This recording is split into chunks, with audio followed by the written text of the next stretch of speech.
आज आपण बघणार आहोत बिन दोघातली ही तुटेनाचा एपिसोड रिव्ह्यू. आजच्या भागात आपल्याला बघायला मिळतं की आजी तिच्या जुन्या साड्या काढते आणि मल्लिकाला दाखवत असते आणि त्यांच्या जुन्या आठवणी सांगत असते की बाबा कधी पण बाहेर गेले ना तिथून एकतरी साडी माझ्यासाठी आणायचीच. तेव्हा मल्लिका बोलते की बाबांचा स्वभाव माहिती आहे मला, पण यांचा स्वभाव नव्हता असा. तेव्हा आजी बोलते, अगं तू घाल ना मग यातल्या साड्या, ही बघ ही साडी छान आहे ना, हिला सोन्याची जरी आहे. तेव्हा मल्लिका बोलते की पण आई या साड्या ओल्ड फॅशन आहे, मी तर नाही घालणार आणि आधीला तर साड्या घालतच नाही. तेव्हा मल्लिका बोलते मग. तेव्हा आजी बोलते आता समरची बायको येईल ना तिला देईन मी नेसायला. तेव्हा मल्लिका बोलते काय कोण? तेव्हा आजी बोलते समरची बायको. तेव्हा मल्लिका बोलते आई समर ती या जन्मात तरी येणार आहे का समरची बायको तुम्हाला नाचून? मला नाही वाटत समर लग्न करेल. तेव्हा आजी बोलते होईल, नशिबात असेल ना तर त्याचं लग्न होईलच लवकरात लवकर. इकडे स्नेहल स्वानंदी आणि समरचे फोटो काढत असते आणि बोलते की अहो आपण तुम्ही ना असा फोटो काढा नीट अँगलने, म्हणजे यांना ना तुम्हाला हनीमून पॅकेजसाठी देता येईल. तेव्हा समर बोलतो काय? तेव्हा स्वानंदी बोलते स्नेहल जरा गप्प बसशील. तेव्हा स्नेहल बोलते अगं एवढी काय लाजते? तेव्हा स्नेहल बोलत असते बाई दुसऱ्यांना हनीमून पॅकेज दाखवून तू कधी हनीमूनला जाणार असे प्रश्न पडायचे आम्हाला. शेवटी ते हनीमून पॅकेज माझ्याकडे आलं. जेजू तुम्हाला कुठे जायचं हनीमूनला? तेव्हा समर एकदम शंकेने बघतो. तेव्हा स्नेहल बोलते स्वानंदी छान आहे हं जीजू. तेव्हा स्नेहल बोलते म्हणजे तुझ्यापेक्षा खूप चांगलं आहे. तेव्हा स्वानंदी समरकडे बघते आणि बोलते हा हे. त्या स्वानंदी बोलते की एक तर तू शांत बस आणि माझं लग्न यांच्याशी ठरलेलं नाही. माझा भाऊ आहे ना रोहन, माहिती आहे ना तुला, त्याची होणारी बायकोची हे मोठे भाऊ आहेत, कळलं? तेव्हा स्वानंदी बोलते मगासपासून गोंधळ घातला आहे नुसता. आणि समरला बोलते या तुम्ही, आणि ते दोघं जातात. तेव्हा ते गेल्यावर स्नेहल बोलते मग हा माणूस हिच्यासाठी का फुलं घेऊन आला असेल? मला तर नाही यांचंच काहीतरी लफड वाटतं. इकडे स्वानंदी समरला बाजूला घेऊन येते आणि बोलते की सगळ्यात आधी आय एम सॉरी, ते क्लायंट आला होता आणि तो क्लायंट माझ्या इतका डोक्यावर बसला होता ना त्यामुळे मी तुमचा फोन उचलू नाही शकले.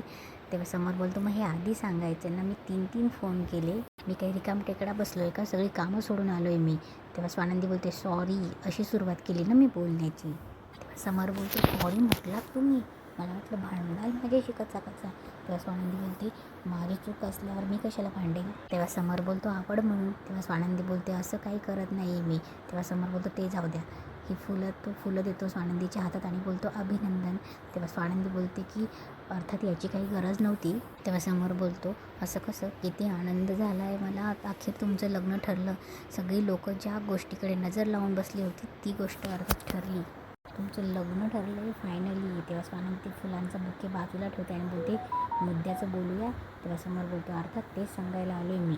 हे बघा आता सगळं ठरलं आहे, तुम्ही आणि आधिराचं लग्न एकाच वेळी एकाच दिवशी, साखरपुडा आणि ते सगळं एकाच ठिकाणी होणार आहे, हेच सांगायला आलो आहे मी. तेव्हा समोर बोलतो आता तुम्ही फक्त तुमचे नातेवाईक किती ते मात्र सांगा. तेव्हा समोर बोलतो अय्या तेव्हा स्वानंदी बोलते अय्या तुम्ही नाही मोजले. तेव्हा समोर बोलतो नाही ना, आता तुमचे नातेवाईक किती मी कसं मला कसं माहिती? तेव्हा स्वानंदी बोलते की मला असं वाटलं होतं की आत्तापर्यंत तुम्ही त्यांचा बायोडेटा काढून त्यांना फोनही केले असणार. तेव्हा समोर बोलतो नाही ना, पण तुम्ही लिस्ट द्या मला, मी ते सुद्धा करतो. तेव्हा समोर बोलतो सगळ्यात मेन मुद्दा म्हणजे तुम्ही आणि तुमचा भाऊ, तुम्ही जरी एकत्र यायच्यात असाल पण सगळ्यात पहिले विधी हे तुमचे होतील, कारण की पुन्हा तुमचा भाऊ काहीतरी आयटी घालायचा आणि मग तुम्ही म्हणायचं हे मला सांगितलंच नव्हतं म्हणून त्यासाठी मी सांगायला आलो. तेव्हा स्वानंदी हसते आणि बोलते ठीक आहे. स्वानंदी स्माईल करते. तेव्हा समोर बोलतो काय अरे यार, मी तर किती तयारीने आलो होतो की तुम्ही भांडाल म्हणून, तुम्ही ते सगळे शस्त्रच टाकून दिले. तेव्हा स्वानंदी हसून बोलते मी सतत भांडत असते. तेव्हा समोर भांडत नसते. तेव्हा समोर बोलतो पण माझ्याशी भांडतात ना तुम्ही. तेव्हा स्वानंदी बोलते नाही भांडणार. तेव्हा समोर बोलतो नाही भांडणार. तेव्हा स्वानंदी पुन्हा स्माईल करते आणि बोलते की रोहणी बाबांना कळवते मी, आणि तो बुके घेते आणि बोलते थँक्यू वन्स अगेन आणि तिथून चालली जाते. तेव्हा समोर बोलतो मला थँक्यू म्हणाल्या. तेव्हा समोर बोलतो लग्न झाल्यावर बायका मॅच्युअर होता की काय? अरे बापरे, चांगलं आहे मग, जर लग्न झाल्यावर ह्याच मॅच्युरिटीने पुढे पण अशा वागत राहिल्या तर चांगला संसार होईल आयुष्यभर. इकडे समरची आजी तिची ती जुनी साडी बघून विचार करत असते. तेवढ्यात मंदाकिनीचा तिला फोन येतो आणि बोलते की मी स्वानंदीची आई बोलते. तुम्हाला माहिती आहे स्वानंदीचे सासरी मी सगळं सांगितलं, त्यांना ते इतकं वाटलं ना की उद्याच लग्न करून टाकावं असं म्हणतायत ते. आजीला कुठेतरी थोडंसं वाईट वाटत असतं.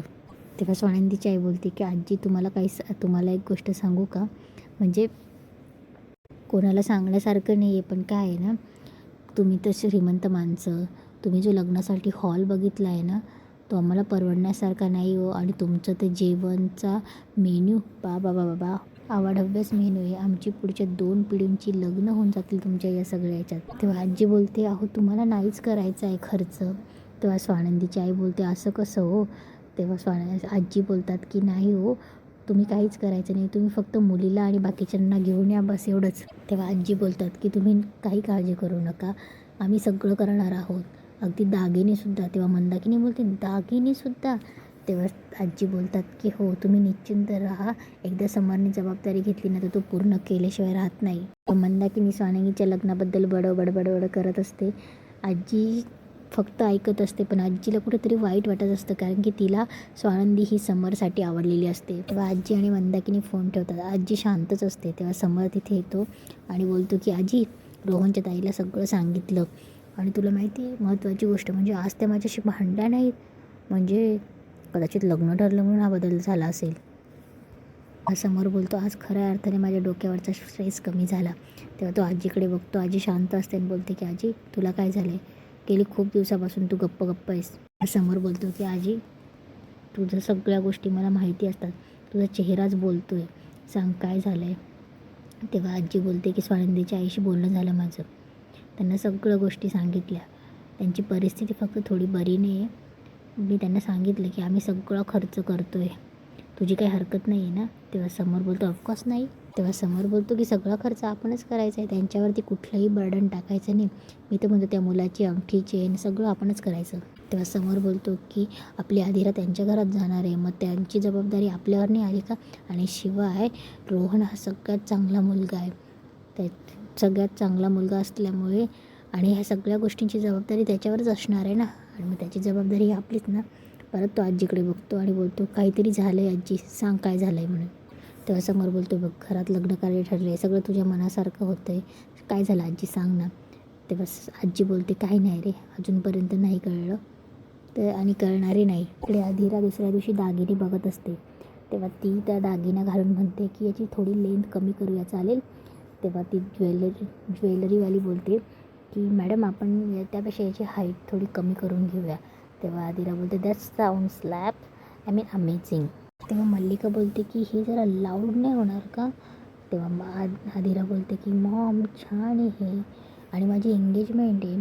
तेव्हा मल्लिका बोलते की अगं पण तू कशी, तुझ्या सासरच्या मंडळींना आवडत असेल कदाचित तसं बडबडीत, पण तुला जसं नाजूक वगैरे छान दिसतं ना. तेव्हा आधिरा बोलते की मम्मा, आय लाईक इट. तेव्हा मल्लिका बोलते की बघ बाई, दॅट्स युअर चॉईस. मल्लिका बोलते की काहीतरी तुझ्यासाठी क्लासी बघूया. तेव्हा मग आधिरा बोलते की व्हॉट्स युअर प्रॉब्लेम, मला सांग तुझा प्रॉब्लेम काय. एक काम कर, हे दागिने तूच ठेव, मी अशीच येते, माझ्या एंगेजमेंटला पण अशीच येते आणि माझ्या लग्नालाही अशीच उभी राहते. आणि आधिरा राग करून तिथे निघून जाते. तेव्हा मल्लिका समरला सांगत असते की अशी काय ही, अरे मला पण वाटतं ना माझ्या मुलीने चांगलं दिसावं, माझ्या मुलीने असे दागिने घालावे, हिचा प्रॉब्लेम काय, म्हणजे मी काही बोलायचंच नाही का? तेव्हा मल्लिका ही राग करत तिथून निघून जाते. तेव्हा समोर बोलतो की ते जाऊ दे, मी काय म्हणतो आहे की आजी, मुलाच्या 2 अंगठ्या करायच्या आहेत म्हणून. तेव्हा आजी बोलते की रोहनची तर झाली ना, आता ही कोणाची अंगठी? तेव्हा समोर बोलतो, कागज आनंदीचं लग्न ज्यांच्यासाठी ठरलं आहे, ज्याच्याशी ठरलं आहे त्यांच्याशी आपणच म्हणाल ना की सगळं खर्च आपण करायचा आहे म्हणून. आणि तेव्हा आजी बोलते की आणि स्वानंदीची. तेव्हा समोर, हां ती राहिलीच. तेव्हा आजी बोलते, काय रे तू पण. तेव्हा समोर बोलतो की तू तिच्याकडनं माप घेऊन घे, मी करून देतो. तेव्हा समोर त्या ज्वेलर्सला बोलतो की तुम्हाला कळलं आहे ना की दोन साखरपुडे एकत्र आहेत म्हणून अशा आपल्याला 4 अंगठ्या बनवायच्या आहे, आणि आधिराची आणि स्वानंदीची ह्या 2 मुलींच्या अंगठ्या चांगल्या बनवायच्या आहेत. तेव्हा ती ज्वेलर्स बोलते की ठीक आहे सर, पण त्याच्या दुसऱ्या कोणी आहेत ना, त्यांच्या अंगठीचं आज माप मिळालं असतं तर म्हणजे बरं झालं असतं, अंगठी वेळेत मिळाली असती. तेव्हा समोर बोलतो, ठीक आहे मी देतो. इकडे स्वानंदी देवाची पूजा करत असते. तेव्हा मंदाकिनी बोलते की देवाकडे माग चांगलं काहीतरी. तेव्हा मंदाकिनी बोलते की चलिये पोहे खायला. तर पोहे घालत असताना ते गप्पा मारत असतात. तेव्हा मंदाकिनी सांगत असते की समर राजवाड्यांनी पुढच्या आठवड्यातच साखरपुडा ठरवला आहे. तेव्हा स्वानंदी बोलते की माहिती आहे. तेव्हा मंदाकिनी बोलते की तुला कसं कळलं? तेव्हा स्वानंदी बोलते की आई, कळलं मला, त्यांनी सांगितलं, सोड ना, मला माहिती हेच. तेव्हा मंदाकिनी बोलते, हो प्रतीकची अंगठी पण तेच बनवत आहेत, तेव्हा स्वानंदी बोलते काय प्रतीकची अंगठी म्हणजे माझ्या होणाऱ्या नवऱ्याची अंगठी समर राजवाडे बनवत आहेत. तेव्हा स्वानंदी बोलते ती आपण बनवायला हवी ना. तेव्हा मंदाकिनी बोलते सोड ना ते स्वतःहून म्हणतात तर आपण कशाला मध्ये हे करायचं. तेव्हा स्वानंदी चिडचिडी करते की मुळात या माणसाने ठेका घेतला आहे का, माझं लग्न सगळं माझं असणार आहे पण ते समर राजवाडे काय करणार आहे. तेव्हा मंदाकिनी बोलते की बघ 2-2 लग्नांचा खर्च आपल्याला नाही परवडणार. तेव्हा स्वानंदी बोलते की मान्य आहे मला 2 लग्न एकाच वेळी आले पण नाही आई मला ह्या गोष्टी चालणार नाही आणि ह्या बाबतीत तरी मला त्यांचं पटणार नाही. तेव्हा मंदाकिनी काहीतरी बोलणार तेव्हा स्वानंदी बोलते की हे बघ आई ते आपले व्याही आहेत आणि त्यांच्यापासून थोडंसं दूरच राहा. आणि इथेच एपिसोड संपतो.